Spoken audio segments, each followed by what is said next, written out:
Welcome in, everybody, to another edition of TinChattin. I'm Drew Frey alongside Mike Maahs, and we are back out here at Parkview Field. A little bit chilly. We got the coats on, we got the hoodies, but we're excited to talk TinCaps baseball. Our first full week of TinCaps baseball is ahead. We just wrapped up this 3-game series. Just kind of our main takeaways. Mike, what'd you get out of those 3 games in Fort Wayne to open the season? Well, there's a number of things I take away. Number one, Friday night season opener, it was nice to finish on the W side of the ledger instead of the L. We had lost the 3 previous season openers by a run. Jeez. So it was nice to get the W. The pitching, especially in the games on Friday and Saturday, was outstanding. You stop and think, a 5-0 shutout on opening night, a 4-1 win on Saturday. Now, we did run into a problem with the 3rd inning on Sunday when Lansing got 4 runs, and they won the game.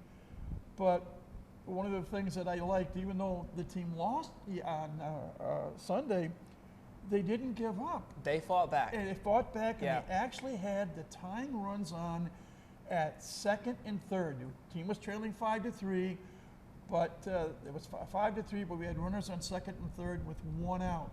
Yeah. So hope was hopefully going to spring eternal, and we'd finish this comeback, but it didn't quite turn out that way.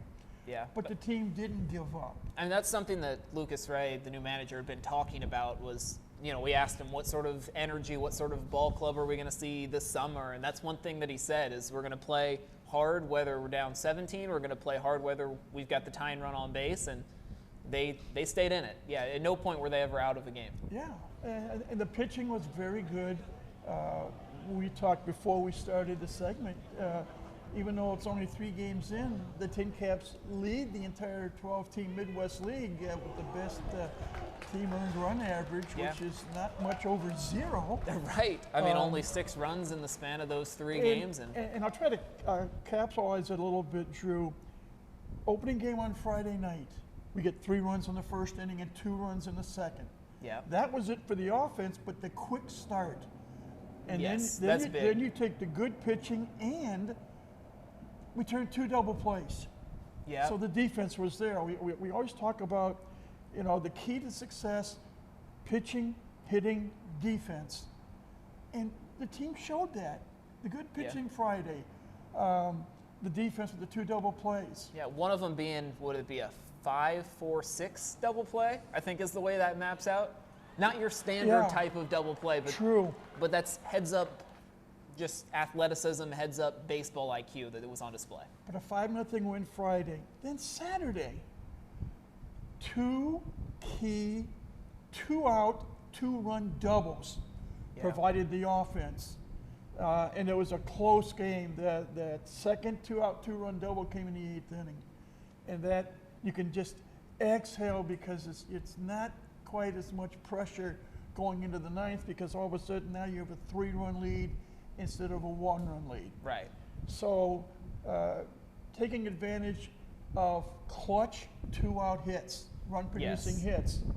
And even on Sunday, again, we fell behind.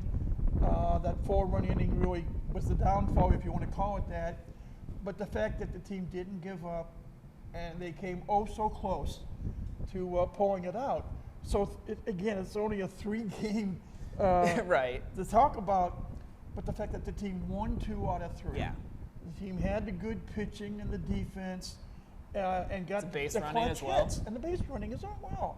So you put all that together, and if that can continue, it will really be fun here this year. It's a reason for optimism, definitely. Yes, there is. Well, talk about, we've got the ballpark behind us, just where we are now in the stadium. I know we're planning to kind of jump around throughout the year. We are on the 2nd floor, the J. Chapman's suite level, which nowadays, let's give the honest plug, it's presented by the University of St. Francis. Yep. And we got the posters all around us. There are posters here. You have a great view here because you look behind us, and then I'll step aside a little bit. Right. Got to lean to show. What you see, it's gorgeous. You see the playing facility, and you see the grass. You see the wall. You see the Harrison. Yeah, you when got the this skyline ballpark opened up in 2009, that was not there. I've always said, and I've always felt this from day one, that Parkview Field has the best backdrop of really does. any place in the Midwest League. You've got the city skyline. You've got, the Carlson right behind us. Yeah. On the other side of it, you've got the brick layout, a little bit of Camden-esque in Baltimore. I like it. It's a baseball stadium. And in this particular facility here, there are 16 suites here at Parkview Field. And there are groups or companies that will rent the facility, rent this out on occasion for a special game, a special night. And so you get people that they maybe have one of the suites when they'll step out here, or they'll just be locked in here.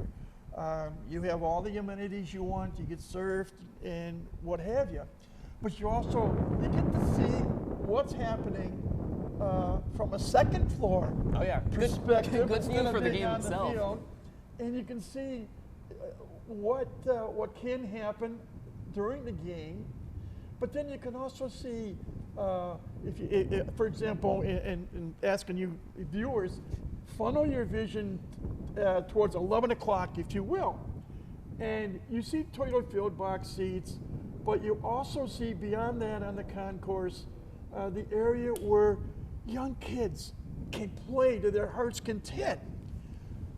So we talk about the fact that yes, there's baseball played here at Parkview Field, but even during the course of a game, there are other things that can happen.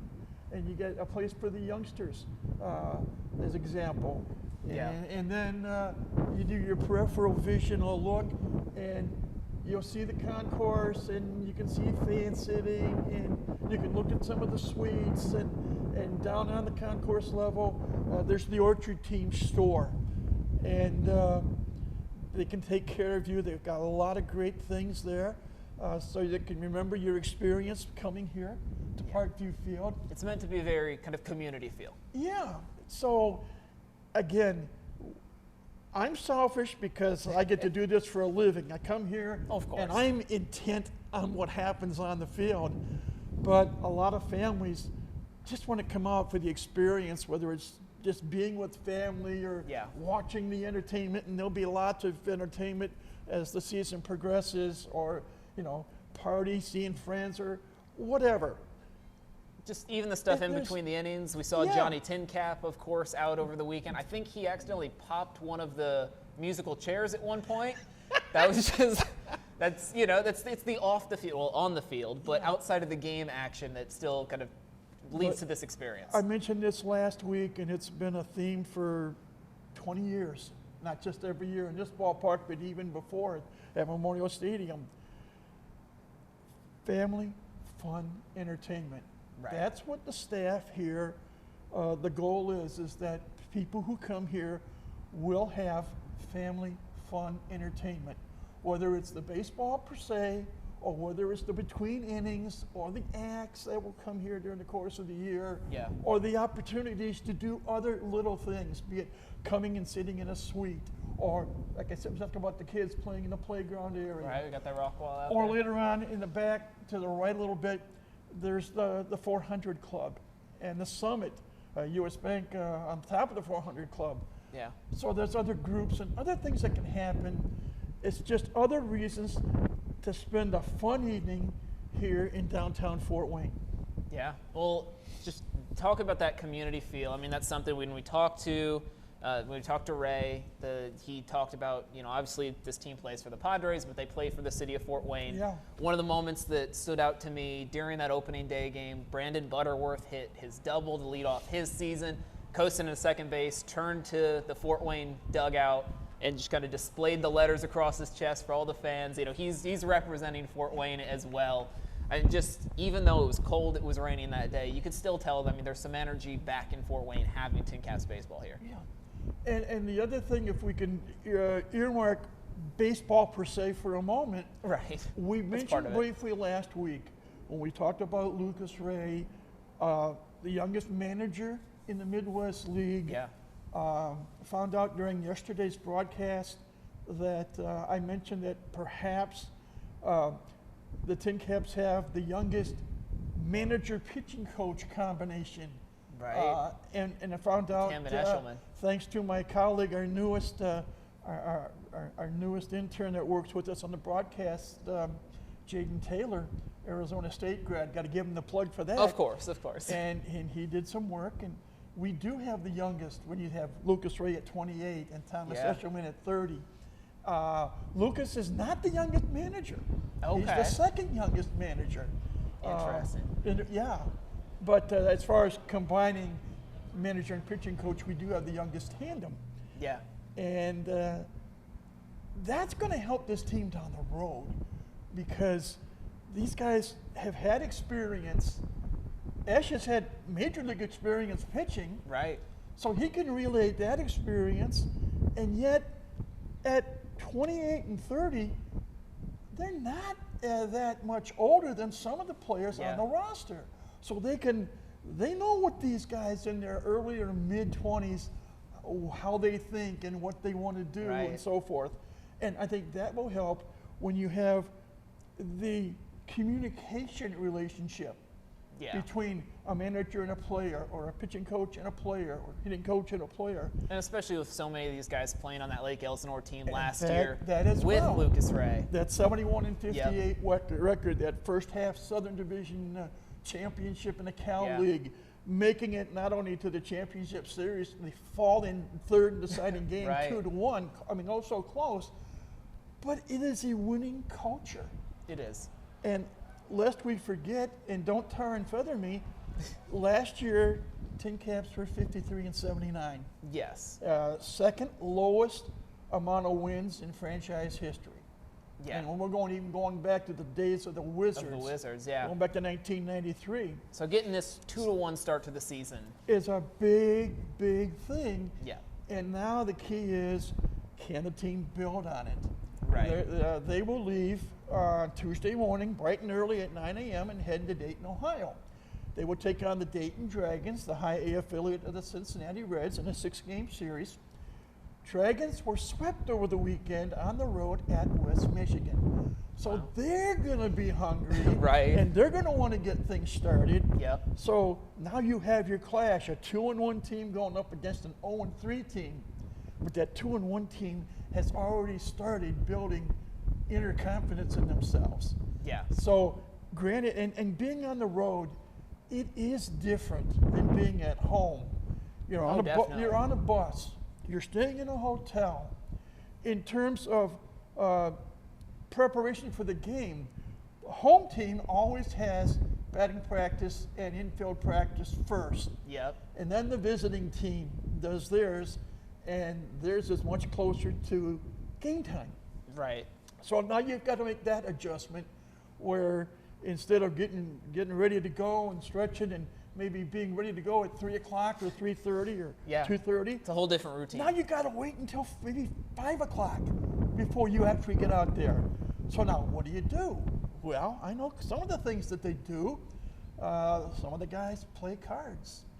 Almost everybody will have earbuds in their ears and they'll play some music. Something, keep the adrenaline going. There's always a pregame, not a full course meal, but sort of a meal. But that's what life is on the road is like. Yeah. So it's going to be an educational experience, playing away from home, doing things slightly differently, batting first rather than last. Especially for some of these younger guys, especially not only the younger guys, but the guys who may be more used to warmer climates. I'm still thinking of Leo De Vries. He applies to both of these, but now to go play 6 games in Dayton, it's not going to be much warmer than it was this past weekend. That's going to be something that he's going to have to get used to. I mean, having played in California all of last year, having grown up in Caribbean islands as well, this is going to be a significant shift.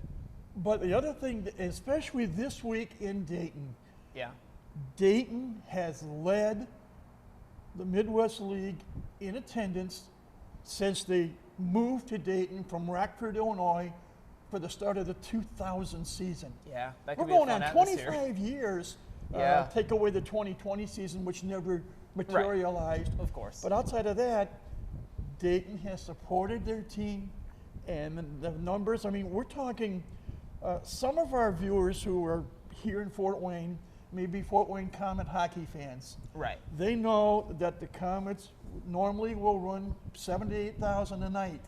at the Coliseum. And in the big games or whatever, New Year's Eve game or the season opener or whatever, they'll hit 10,000. Yeah. Well, in Dayton, you will have 7,000 to 8,000, 8,500 every night. So they're going to be playing probably in some of the largest crowds that they've ever played at the professional level. Yeah. And that is an experience that hopefully they can embrace and not be awestruck by. Right. There'll be some big crowds here later in the summer.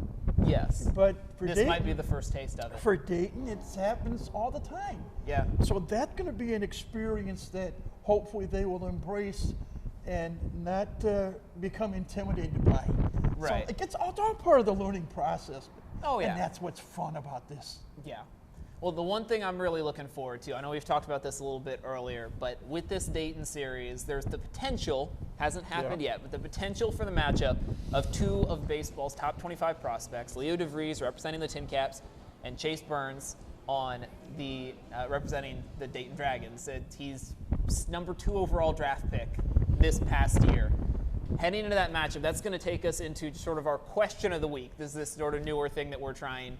But this one's just really simple.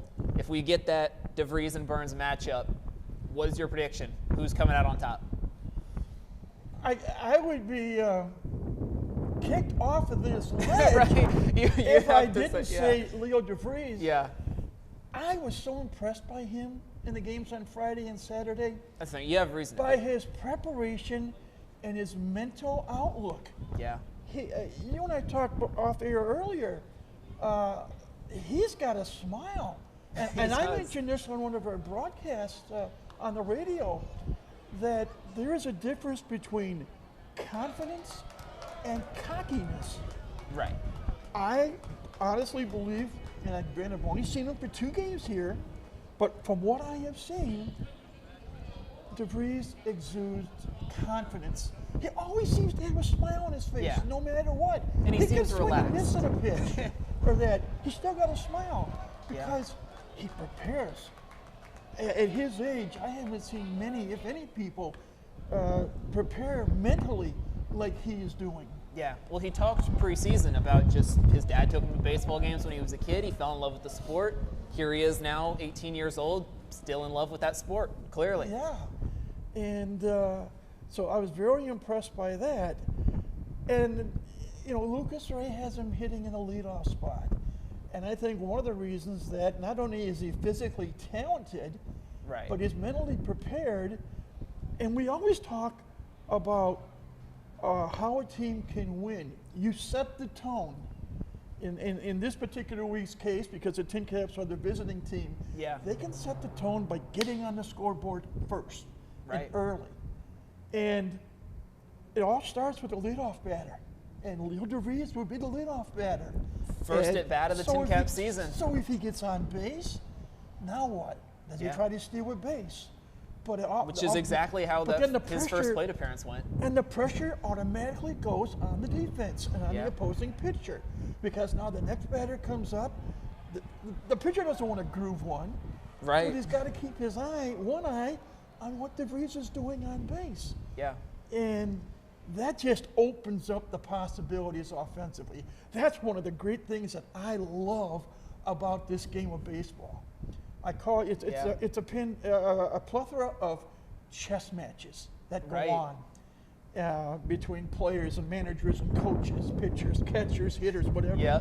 That's one of the great facets of the game. Yeah. But you want to set the tone, get everything going in a positive manner, put the pressure on the defense, on the other team.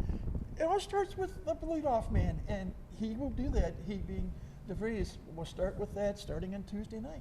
Yeah, and that's exactly, you're describing what happened opening day, opening night.